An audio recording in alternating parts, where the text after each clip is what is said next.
This is K. Mujakar, lecturer in commerce. In today's video, we can discuss about the nominal and real exchange rates. In previous video, we have discussed about the London interbank offer rate and London interbank bid rate, and in previous also we have discussed many more videos on this international financial management, many more important topics. Please watch it. Due to watching, you may able to crack any competitive exams relating to this type of subject, so don't miss any my videos. Okay, before going to discuss this video, till now who have not yet subscribed my channel, subscribe it. Due to subscribing, you may get further updates before itself, and also share to your friends. Due to sharing, almost all your friends also may get benefited. Okay, in today's topic we can discuss about the nominal and real exchange rates. ఇక్కడ మనం discuss చేస్తాం nominal and real exchange rates అంటే ఏమి. ఇక్కడ చూసినట్టయితే the real exchange rate is the actual nominal exchange rate. అంటే ఇక్కడ ప్రత్యేకంగా మనం రియల్ ఎక్స్చేంజ్ రేట్ అంటే ఏమో కాదు, ఇట్ ఈస్ ద యాక్చువల్ అంటే నార్మల్గా నామినల్ ఎక్స్చేంజ్ రేట్ దేనికి అడ్జస్ట్ చేస్తున్నాము, ఈ నామినల్ కానీ ఈ రియల్ ఎక్స్చేంజ్ రేట్స్ కానీ దేనికి అడ్జస్ట్ చేస్తున్నామంటే see here the real exchange rate is the actual exchange rate adjusted for the inflation. Already మనకి ఇన్ఫ్లేషన్ అంటే తెలిసిందే. ఇన్ఫ్లేషన్ అంటే జనరల్గా మనం ఏమంటున్నాము, కంటిన్యూస్ రైజింగ్ ఆఫ్ ప్రైసెస్ అంటున్నాం. ట్రూ మీనింగ్లో చెప్పుకోవాలంటే కొంత డెప్త్గా ఇన్ఫ్లేషన్ ఎందుకు వస్తుందంటే మన యొక్క రియల్ పర్చేసింగ్ పవర్ అనేది తగ్గిపోతూ ఉంది. ఇంకా దాని యొక్క రియల్ ఇన్కమ్ కూడా ఏమవుతా ఉంది, ఆటోమేటిక్గా ప్రతి ఒక్క పర్సన్ది ఇండివిజువల్గా రెడ్యూస్ అయిపోతుంది. అది రెడ్యూస్ అవ్వడం వలన ఆటోమేటిక్గా ఏమవుతుంది, ఇన్ఫ్లేషన్ అనేది రైజ్ అవుతుంది. మరి ఇక్కడ మనము ఈ ఫారిన్ ఎక్స్చేంజ్ ట్రాన్సాక్షన్స్లో ఈ యొక్క ఇన్ఫ్లేషన్ ఏ విధంగా ఉంటుంది. జనరల్గా అయితే మనం ఏం చేస్తున్నాము, when we're exchanging the goods and services from one country to another country, the next process is settlements.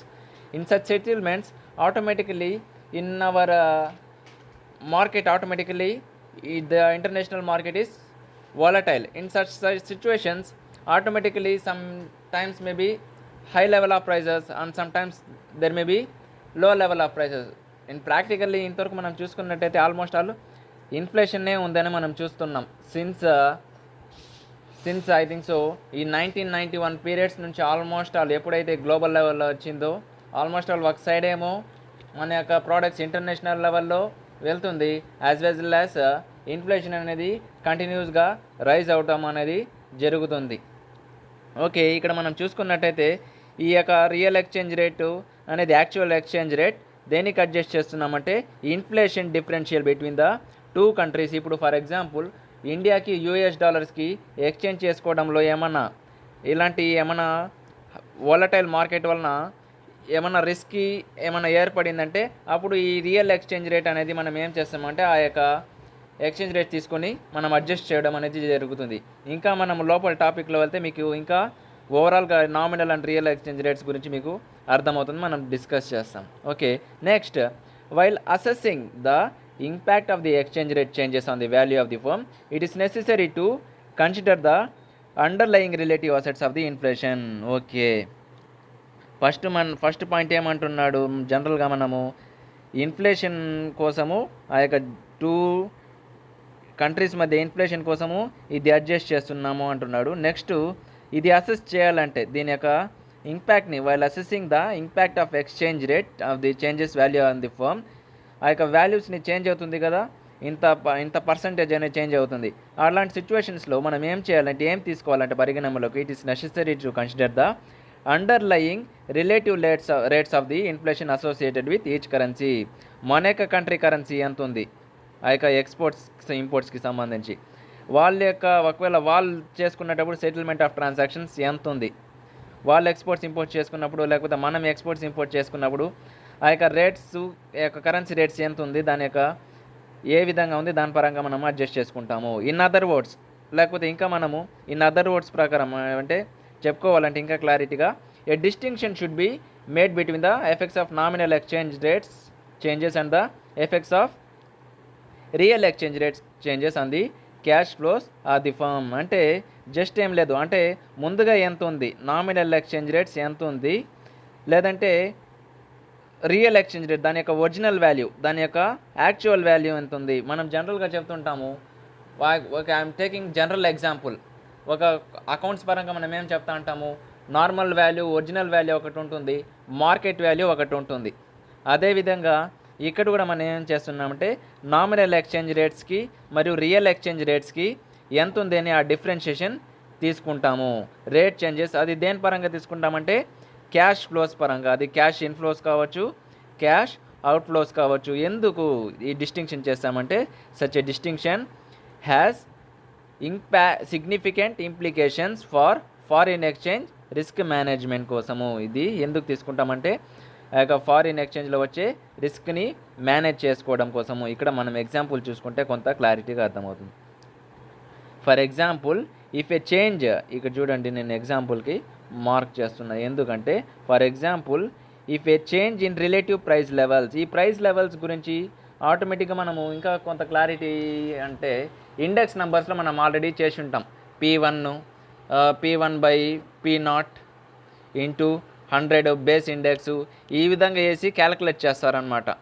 ఇక్కడ కూడా same, if a change in relative price levels is accompanied అంటే దాంట్లో మిక్స్ అయ్యి ఉండడం, దేంతో మిక్స్ అయ్యి ఉండడం అంటే a change in relative price levels దేంతో మిక్స్ అయి ఉంటుంది, దేంతో కలిసి ఉంటుందంటే by and equal changes in the nominal exchange rate. ఇప్పుడు ఫర్ ఎగ్జాంపుల్ ఆ రిలేటివ్ ప్రైస్, నెక్స్ట్ చూడండి, a change in relative price levels is accompanied by and equal change in nominal exchange rate, the real cash flows of a firm will not be affected. ఎందుకు effect కాదంటే ఈక్వల్గా ఉంది. ఏం ఈక్వల్గా ఉంది, ఆ యొక్క రిలేటివ్ ప్రైస్ లెవెల్స్ కానీ ఈక్వల్స్ టు దాని యొక్క నామినల్ ఎక్స్చేంజ్ రేట్ కానీ ఏ విధంగా ఉందంటే ఈక్వల్గా ఉంది. ఈక్వల్గా ఉంటే ఆటోమేటిక్గా మనకు తెలిసిందే ఏమి ఎఫెక్ట్ ఉండదు. అదే ఒకవేళ అన్ఈక్వల్ ఉండిందంటే ఆటోమేటిక్గా ఏం చూపిస్తుంది, సర్టన్ టైప్ ఆఫ్ ఇంపాక్ట్ ఉన్నట్టే మీనింగ్ ఇక్కడ. అందుకని వాడు ఏం చెప్తున్నాడు, నామినల్ ఆ యొక్క change in relative price levels, ఒకవేళ ఆ యొక్క చేంజ్ ఇన్ ప్రైస్ లెవెల్స్ మారినట్టయితే అది ఆ యొక్క ఈక్వల్ ఉన్నట్టయితే ఆ యొక్క రియల్ క్యాష్ ఫ్లోస్లో ఎటువంటి మార్పు ఉండదు, ఎటువంటి ఎఫెక్ట్ ఉండదు. కాకపోతే alternative leave the real exchange rate changes, ఒకవేళ ఆ real exchange rate changes then the real cash flows of the firm will get altered. అంటే ఒరిజినల్గా అంటే మనం నామినల్కి ఆ యొక్క ఇది ఉన్న ఈక్వల్ ఉన్న ప్రత్యేకంగా ఇంపాక్ట్ అవ్వదు. కాకపోతే రియల్ ఎక్స్చేంజ్ రేట్ కానీ చేంజ్ అయినట్టయితే if the real exchange rate changes then the real cash flows of the firm కూడా ఆల్టర్ అయిపోతుంది. అది ఇన్ఫ్లేషన్ కావచ్చు, ఇంక్రీజ్ కావచ్చు, డిక్రీజ్ కావచ్చు. ఎందుకు అంటే this is because changes in the real exchange rate effect relatives competitives of the firm. The nominal exchange rate however effects the, ఎందుకు అంటే ఇక్కడ మీకు చెప్తాను చూడండి. ఇప్పుడు నామినల్ అంటే మనము ప్రత్యేకంగా చెప్తున్నాం, ఇక్కడ నామినల్ అంటే ఏమని ఇక్కడ అర్థమవుతుంది. నామినల్ ఎక్స్చేంజ్ రేట్ దేనికి ఎఫెక్ట్ ఇస్తుంది, ఇప్పుడు నేను చెప్పుకున్నాను కదా ఇక్కడ ఇది యొక్క రియల్ ఎక్స్చేంజ్ రేటు ఇక change in relative price levels is accompanied by the equal changes in nominal exchange rate, ప్రత్యేకంగా ఏమి ఎఫెక్ట్ ఉండదు అంటే ఇక్కడ మనం డిస్కస్ చెప్తాను చూడండి. See here the nominal exchange rate however దేనికి ఎఫెక్ట్ ఇస్తుందంటే ప్రత్యేకంగా దేనికి ఎఫెక్ట్ ఇస్తుందంటే ఆ యొక్క అసెట్స్కి, ఆ యొక్క లయబిలిటీస్కి ఆర్ క్యాష్ ఫ్లోస్కి, లేకపోతే ఆ యొక్క cash flows fixed in terms of foreign currency అంటే ఫ్లోటింగ్లో ఉండకుండా ఒక ఫిక్స్డ్గా ఉన్నట్టయితే దానికి ప్రభావం అనేది చూపిస్తుంది. అదే ఫ్లోటింగ్లో లేకపోతే ప్రత్యేకంగా ఈక్వల్గా ఉన్నట్టయితే ప్రత్యేకంగా ఏమి ఎఫెక్ట్ ఉండదు. ది ఫారిన్ ఎక్స్చేంజ్ ఎక్స్పోజర్, ఇక్కడ ఎక్స్పోజర్ అంటున్నాం మనం. వాట్ ఈజ్ మీన్ బై ఇక్కడ ఎక్స్పోజర్ అంటే రిస్క్ అనమాట. The foreign exchange risk. Exposure meaning ఏమిటంటే రిస్క్. ఇక్కడ ఫారిన్ ఎక్స్చేంజ్ ఎక్స్పోజర్ ఎందుకు అంటామంటే ఫర్ ఎగ్జాంపుల్ ఎక్స్పోజర్ అంటేనే రిస్క్ అంటున్నాం కదా మనము. జనరల్గా మనము ట్రేడింగ్లో ఇలాంటి ఫారిన్ ఎక్స్చేంజ్ ట్రాన్సాక్షన్స్ చేసుకునేటప్పుడు ఏదైనా రిస్క్ ఏర్పడిందంటే మనం ప్రాపర్ స్ట్రాటజీస్ యూజ్ చేసి వాటిని మనము కంట్రోల్ చేయకపోతే ఆటోమేటిక్గా మన యొక్క బిజినెస్ అనేది లాసెస్లోకి వెళ్ళిపోతుంది. అలాంటి సిచ్యువేషన్స్లో ఆ యొక్క రిస్క్ని మనం ఏం చేయాలంటే మినిమైజ్ చేయాలి. Generally the meaning of foreign exchange exposure means nothing but and risk, especially in case of international financial management. When we are trading between one country to another country, automatically if any risk has been occurred in such situations, if we doesn't take the proper strategies to implement on it, automatically it entirely impacts to the entire business organization అన్నమాట. అలాంటప్పుడు మనం proper strategies తీసుకుంటే మనము protection చేయొచ్చు అన్నమాట. ఇక్కడ మనం చూస్తాం ద ఫారిన్ ఎక్స్చేంజ్, మీకు రిస్క్ అనే చెప్తాను ఇక్కడ ఎక్స్పోజర్ బదులు. The foreign exchange risk is defined as with the reference to the real values. అంటే ఆటోమేటిక్గా మనము రియల్ వాల్యూస్ తీసుకుంటాం. దేని యొక్క రియల్ వాల్యూస్ తీసుకుంటాము? Assets, liabilities or operating cash flows. మీకు ఆపరేటింగ్ క్యాష్ ఫ్లోస్ గురించి ఆల్రెడీ మీకు అకౌంటింగ్ స్టాండర్డ్స్ రిపోర్టింగ్లో 3 types ఆఫ్ చెప్పినాను, ఆపరేటింగ్ క్యాష్ ఫ్లోస్ అనేసి. Next, in other words, the risk is assessed with reference to the values of adjusted inflation or deflation, but whenever inflation or deflations are difficult to measure, the nominal values of assets, liabilities or cash flows are considered. అలాంటి సిచ్యువేషన్స్లో ఒకవేళ మనం ప్రాపర్గా measure చేయలేనప్పుడు, difficulty ఉన్నప్పుడు, అప్పుడు మనం ఏం చేసుకుంటామంటే నామినల్ వాల్యూస్ ఆఫ్ అసెట్స్ ఎంత ఉంది, ఆ యొక్క లయబిలిటీస్ ఎంత ఉంది, ఆర్ క్యాష్ ఫ్లోస్ ఎంత ఉందని మనము తీసుకుంటాము. కొన్నిసార్లు ఆ విధంగా తీసుకుంటాము, కొన్నిసార్లు ఈ విధంగా తీసుకుంటాము. This means that the nominal or actual exchange rate between, ఇక్కడ ఒక ఎగ్జాంపుల్ తీసుకుంటే మనకు అర్థమైపోతుంది. This means that the nominal or actual exchange rate between Indian rupees and US dollars has increased by 12.5% over 6 years అనుకుందాం.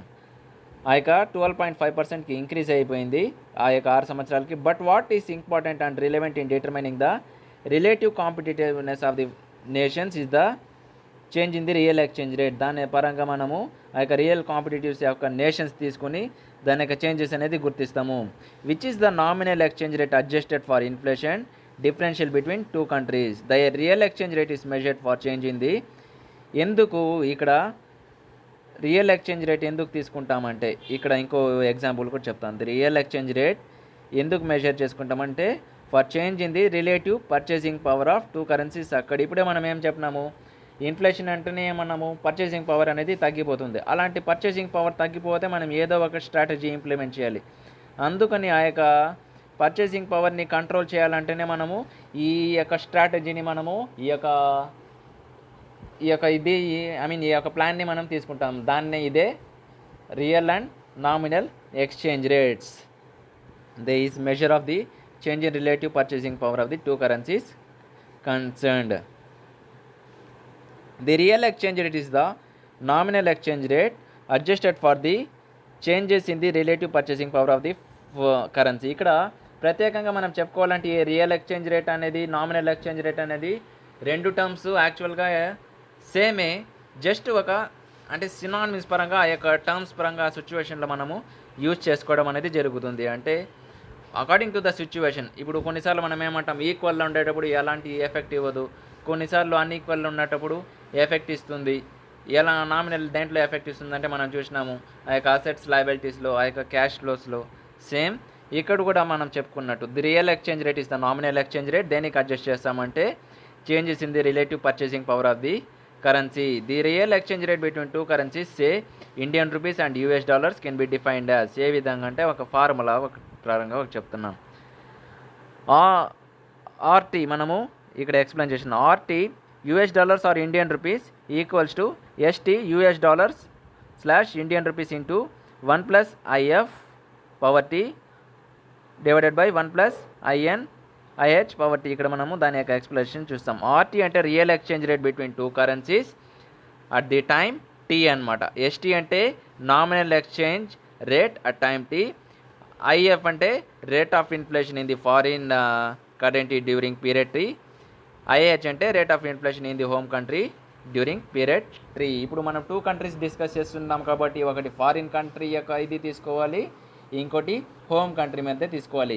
ఈ యొక్క 2 different countries మధ్య తీసుకొని దాని యొక్క రియల్ ఎక్స్చేంజ్ రేట్ ఎంత ఉంది, దాని యొక్క నామినల్ ఎక్స్చేంజ్ రేట్ దాని యొక్క టైం ఎంత ఉందని మనం తీసుకున్నట్టయితే మనకు ఒక వాల్యూ అనేది జనరేట్ అవుతుంది. అప్పుడు అది అలాంటి సిచ్యువేషన్స్లో ఇన్ఫ్లేషన్ అయిందా డిఫ్లేషన్ అయిందా అని తెలుసుకొని దాని పరంగా మనము అడ్జస్ట్ చేసుకోవడం అనేది జరుగుతుంది. Changes in the real exchange rate having implications for the competitiveness of the country in the international trade. ఇక్కడ మనం కన్క్లూషన్ అనేది డిస్కస్ చేసాం. యాజ్ మెన్షన్డ్ ఎర్లియర్, ముందుగా మనం ఏం చెప్పుకున్నాము, a change in the real exchange rate దేనికి రిఫ్లెక్ట్ అవుతుంది, the changes in the purchasing power of one currency relatively another. అదే thus real appreciation of the currency makes the country exports more expensive. కొన్నిసార్లు real appreciation అంటే ఆ యొక్క real inflation అక్కరైందంటే, appreciation అంటేనే growth అనమాట. Real appreciation of the currency makes the country's exports more expensive. ఇక్కడ చూడండి మీరు, నేను మార్క్ చేస్తాను. ఆ యొక్క ఎక్స్పెన్సివ్స్ మోర్ ఎక్స్పెన్సివ్ అయిపోయిందంటే ఆటోమేటిక్గా మనకి ఏమవుతుంది, ఆ యొక్క సేల్స్ అనేది ప్రాఫిట్స్ మార్జిన్స్ కూడా తగ్గిపోతుంది, అవునా. అదే real appreciation of the domestic country also effects the real profitability of the producing import substitutes. అదే ఇక్కడ real appreciation of the currencies అంటే ఏమంటే ఇక్కడ ఫారిన్ కరెన్సీస్ మనము ఎప్పుడు మనం ఏ విధంగా ఆలోచిస్తాం మన యొక్క ఇండియాకి, I will tell you, self Reliance అంటే మనం ఆటోమేటిక్గా ఎప్పుడు మన గూడ్స్ మనం ఏ విధంగా ఆలోచిస్తాము, వేరే కంట్రీస్ పైన డిపెండ్ అవ్వకూడదు, ఇండిపెండెంట్గా ఉండాలి. ఇంకా మన యొక్క గూడ్స్ ఇంపోర్ట్స్ అయితే ఆటోమేటిక్గా మనకి ఎక్కువ ప్రాఫిట్స్ అనేది రావాలని మనం ఆలోచిస్తాం.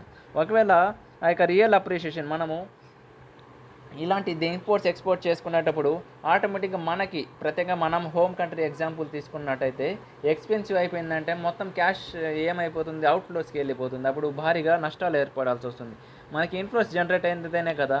ఒకవేళ ఇన్ఫ్లోస్ జనరేట్ కాకపోయినా మనము వేరే కంట్రీస్ పైన డిపెండెంట్ తగ్గితే ఆటోమేటిక్గా ఒక బెస్ట్ వెపన్ అనే మనం చెప్పుకోవాలి. ఇక్కడ the real appreciation of the currency అంటే మనం ప్రత్యేకంగా చెప్పుకుంటున్నాం మేక్స్ మోర్ ఎక్స్పెన్సివ్. ఒకవేళ అలాంటి ఎక్స్పోర్ట్స్ మోర్ ఎక్స్పెన్సివ్ అయిపోతే మన యొక్క sales and profits margin reduce అయిపోతుంది. అదే real appreciation of the domestic currency అంటే మన యొక్క home currency also effects the real profitability అంట. ఎట్లా అంటే ఆఫ్ ప్రొడ్యూసింగ్ ఇంపోర్ట్